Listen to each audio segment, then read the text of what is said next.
Oke, tes. Semoga suaranya terdengar dengan jelas ya.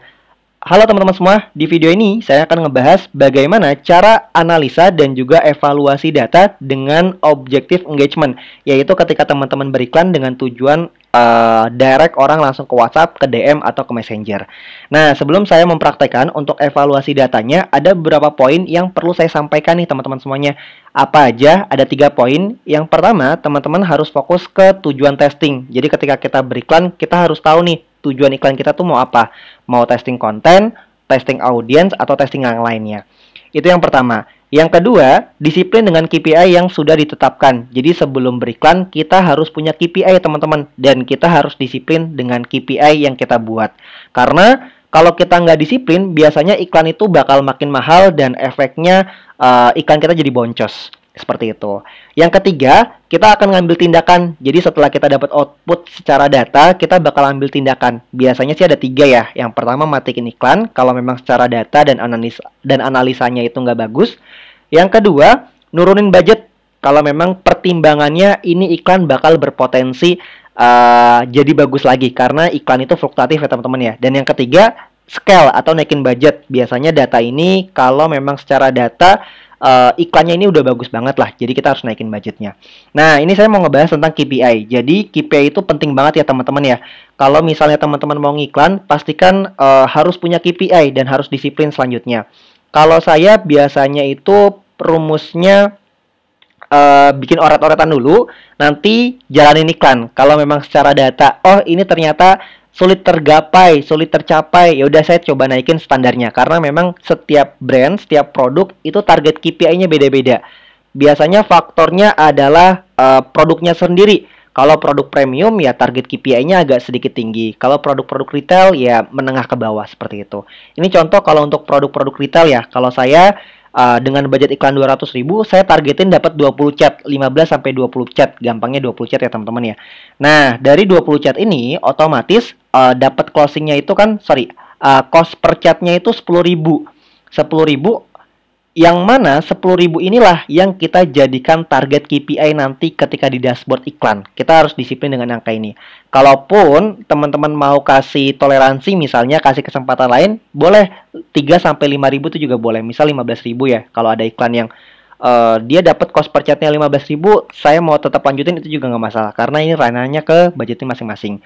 Sebenarnya untuk KPI itu banyak ya, ada KPI closing rate, kemudian KPI dari alur balesnya dan lain sebagainya. Itu boleh teman-teman detailin, cuman yang saya bahas di sini adalah KPI dari cost per chatnya aja, seperti itu teman-teman. Langsung aja kita praktekkan untuk analisa dan juga evaluasi data dari objective engagement. Nah, saya masuk ke poin yang pertama dulu ya teman-teman ya. Untuk poin 2 sama 3 sebenarnya ini nyambung. Yang pertama kita harus fokus ke tujuan testing. Jadi ketika kita mau testing iklan, sebentar saya coba masuk ke satu campaign. Jadi ketika kita ngiklan, kita harus tahu nih tujuan iklan kita itu apa. Testing audience kah atau testing konten kah? Biasanya sih 2 poin itu ya kalau untuk objective engagement. Nah, rumusnya sederhana, kalau kita testing konten otomatis audiensnya harus sama, begitu pula kebalikannya. Kalau kita testing audience ya kontennya harus sama. Nah, ini contoh waktu itu saya lagi melaksanakan testing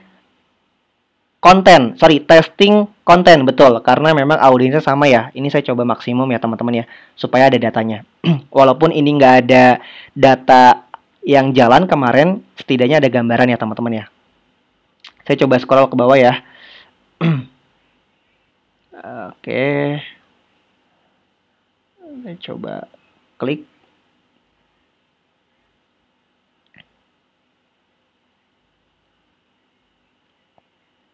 Nah, ini saya coba checklist beberapa iklan supaya teman-teman gak bingung nih. Karena kebetulan saya satu campaign ini lumayan banyak. Nah, contoh yang ada spendingnya ya. Kita coba checklist. Nah, oke, nih di sini nih poin-poin ini. Waktu itu ketika saya menjalankan adset ini, saya sedang melakukan yang namanya testing konten nih teman-teman. Seperti yang saya bilang tadi, testing konten syaratnya audiensnya sama, kontennya berbeda. Ini penamaan ya teman-teman ya. Saya pakai audience online food, kemudian videonya berbeda. Ini video VO, yang bawahnya video testimoni, bawahnya lagi video marketplace. Nah, di sini kita cek dulu nih, kita lagi testing konten. Kemudian output yang kita dapatkan adalah di CTR kalau memang kita pengen testing konten. Walaupun parameternya di CTR, kita tetap balik lagi ke cost per result. Jadi kita balik lagi ke hasil akhirnya. Walau misal CTR-nya tinggi, kalau cost per resultnya nggak ada, kalau nggak ada cost per resultnya bahkan mahal, ya udah kita anggap iklan itu nggak bagus karena cost per result, karena CTR itu sebagai penopang kita untuk mendapatkan cost per result yang bagus seperti itu. Ini yang pertama. Jadi pastikan teman-teman semua testingnya juga benar. Yang kedua yaitu testing audience. Kalau testing audience ya kebalikannya. Audiensnya yang beda, kontennya yang sama. Contoh saya waktu itu lagi testing all banner. Ini penamaan ya. All banner. Di sini ada broad audience, ada LAA, ada online food, ada family, kemudian ada yang lain-lainnya. Nah, ini contoh kalau saya lagi melakukan testing audience. Di sini, ketika saya lagi testing audience, saya cek nih persentasenya. Persentase dari mana? Persentase dari impresi dibagi sama month spend. Dicek tuh, kira-kira persentase mana yang paling bagus. Nanti, kalau didapat hasilnya, yang paling jelek atau yang paling rendah secara persentase, teman-teman tinggal dimatikan. Mas, ngitungnya gimana? Kalau saya itu ada Google Sheet, saya buat di kayak kolom Excel gitu, saya buat rumus, kemudian saya cari nih persentasenya seperti apa. Dan balik lagi teman-teman, sebagus apapun persentasenya, kalau misalnya tidak diimbangi dengan cost per result yang murah atau sesuai target, ya tetap kita matikan. Jadi intinya kita tetap fokus ke cost per result teman-teman. Cuman bedanya yang mau saya sampaikan adalah teman-teman harus dengan pola testing yang benar dan juga tepat.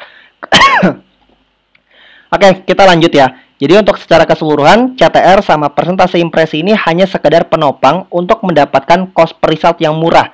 Karena kalau CTR-nya misalnya sudah mahal, nggak bagus, ya otomatis biasanya cost per result-nya juga bakal nggak bagus. Cuman ada beberapa case yang CTR-nya bagus, cost per result-nya nggak bagus, itu ada. Oke, kita langsung aja ke pembahasan evaluasi data. Nah, untuk evaluasi data, kalau dari saya pribadi, ini saya pakai 4 rumus. Maksudnya gimana? Saya ngelihat datanya itu yang pertama dari data hari ini. Ini kan saya buat videonya jam 12:30 ya. Jadi anggap aja yesterday itu hari ini, today kita. Yang pertama hari ini. Yang kedua, saya buat data yesterday, hari kemarin. Dan yang ketiga, data 3 hari ke belakang, di luar dari hari ini ya. Hari ini kan tanggal hari ini tanggal 3, berarti hari ini tanggal 2 ya. Saya ambil dari tanggal 1 sampai 30 Juni. Ini saya cek. Ini last 3 day. Dan yang terakhir, yang keempat, last 7 day. Saya cek. Nah, rumusnya sederhana. Karena ada 4 data, ya kalau ada 3 data yang nggak bagus, ya kita matikan. 3:1 lah ibaratnya kayak gitu. Mas, kalau 4 yang nggak bagus, ya udah dimatikan aja. Kita mulai dari data pertama, hari ini. Nah, kita cek nih, contoh hari kemarin ya, hari ini ya. Saya cek nih, iklan saya itu bagus yang mana, yang nggak bagus yang mana. Kalau saya evaluasi mudahnya tinggal checklist aja, yang nggak bagus nih. Ini nggak bagus, karena target cost per result saya itu kalau nggak salah di produk ini 17-18 ya. Jadi yang nggak sesuai target ya kita tinggal checklist aja. Kita compare dengan data-data sebelumnya. Kita cek, oke, 3 data ya teman-teman ya. Oke, 1, 2, 3, 4. 4 data nih. 4 data nggak bagus. Oke, kita matikan aja. Sebentar. Saya coba dari cost per result paling mahal ya. Nah, ini 4 data nggak bagus ya hari kemarin. Kita compare dengan hari kemarin. Hari ini nggak bagus, kita compare dengan hari kemarin. Apakah 4 data ini ada yang masih bagus? Oh, ternyata 4 data ini masih nggak bagus nih secara target. Kita coba lagi. Last 3 day. Oke, kita cek. Ternyata data yang kita checklist itu ada beberapa yang sudah lolos nih. Ini lolos ya ternyata. Kalau lolos, ini saya unchecklist. Cuman saya pastikan nanti di data last 7 day-nya dia bagus atau enggak. Kita coba tandai ya yang ini ya. Di sini kita tandai lagi. Biar nggak bingung, kita unchecklist aja. Karena ada 3 data. Kita cek yang last 7 day. Apakah data yang kita checklist dia masih bagus sesuai target? Oh, dia masih bagus. Ini kan artinya 1:1 ya, 2 nggak bagus, 2 bagus. Kalau untuk case kayak gini, saya turunin budgetnya teman-teman. Jadi nggak saya matikan, karena saya mau kasih kesempatan. Ini sebenarnya sudah saya turunin, karena budget sebelumnya 100.000, saya turunin jadi 50.000. Itu case pertama ya, nurunin budget. Yang kedua, case-nya matiin. Mas, kalau matiin gimana? Kalau matiin simple ya teman-teman, yang tadi saya cek, yang udah kita cek bareng-bareng. Yang nggak sesuai target, ya langsung kita matiin. Kalau kita sudah compare dengan data hari kemarin, 3 hari terakhir sama last 7 day. Ini contoh iklannya nggak bagus, kita langsung matikan aja. Nggak bagus di sini artinya nggak sesuai target ya teman-teman ya. Kita langsung off-kan aja, turn off. Ini cara matiin iklan.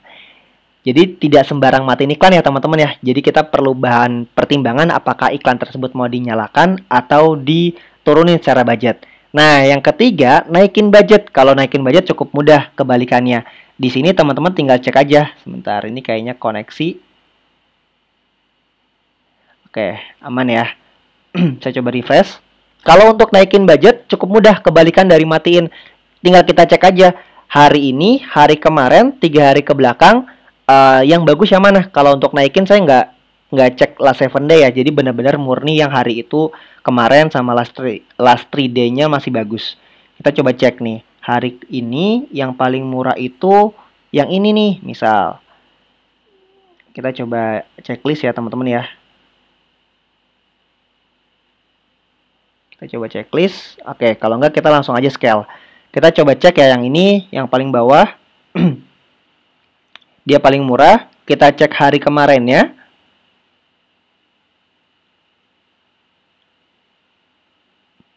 Dia juga masih, oh ternyata hari kemarinnya dia nggak bagus nih. Nah ini kan iklan-iklan ada data-data yang fluktuatif kayak gini ya. Kita coba cek lagi nih. Pas 3D-nya, kalau memang 2:1, dia murah ya kita naikin. Oh dia masih sesuai target, sehari doang nih nggak sesuai target. Ya udah kalau case-nya kayak gini, saya langsung naikin aja. Jadi berapa? Nah, untuk naikin budget sebenarnya tidak ada peraturan khusus. Kalau dari saya untuk naikin budget itu maksimal 20%. Jadi kalau 50.000 ya 10.000 ya 60.000. Cuman kadang-kadang kalau saya biar lebih gampang ya udah 50.000 naikin jadi 75 biar gampang. Nanti kalau dari 75 hasilnya bagus, saya naikin jadi 100. Nggak masalah kita lebih sedikit 20-30% itu nggak masalah. Nah, ini 3 tindakan yang bisa teman-teman ambil analisa. Mas, ini berarti kalau kita matiin iklannya habis semua dong. Contoh kita punya budget 500.000, masing-masing asset 50.000, otomatis kita punya 10 iklan. Kalau nggak bagus berarti dimatiin tuh, berkurang semuanya. Nah sederhananya gini teman-teman, kalau setelah teman-teman matiin iklan, teman-teman tukar dengan iklan yang baru. Itu rumusnya. Jadi kalau misalnya hari itu ada iklan yang nggak bagus, yang perlu teman-teman ambil tindakan mati, 3 iklan ya, contoh 3 adset, ya teman-teman di hari itu harus bikin 3 adset lagi. Kenapa? Supaya budgeting hariannya, budget iklan hariannya tercapai seperti itu teman-teman. Nah, paling ini ya untuk evaluasi datanya, silakan dipraktekkan. Ini mungkin cukup simpel, cuman teman-teman harus pahamin cara baca data di objective engagement itu berbeda dengan cara baca data di sales. Saya akui untuk objective engagement ini cukup simpel, tapi teman-teman harus tetap disiplin ya. Kira-kira KPI-nya mau ditembusin berapa dengan perhitungan yang tepat itu juga boleh. Atau mau kasih kesempatan yang cukup panjang secara budget iklannya, secara cost per result-nya. Kayak tadinya KPI-nya 10.000, kita kasih kesempatan sampai 17.000 sampai 20.000. Kalau memang secara perhitungan masih nggak masalah, ya boleh-boleh aja. Intinya kalau untuk KPI di sini disesuaikan sama kebutuhan masing-masing ya teman-teman ya. Oke, mungkin itu aja untuk cara baca mungkin itu aja untuk cara baca data dan juga analisa dengan iklan objective engagement. Silakan dipraktekkan dan ini memang harus dicoba terus-menerus supaya teman-teman bisa menguasai ilmunya. Sip, terima kasih. Semoga bermanfaat.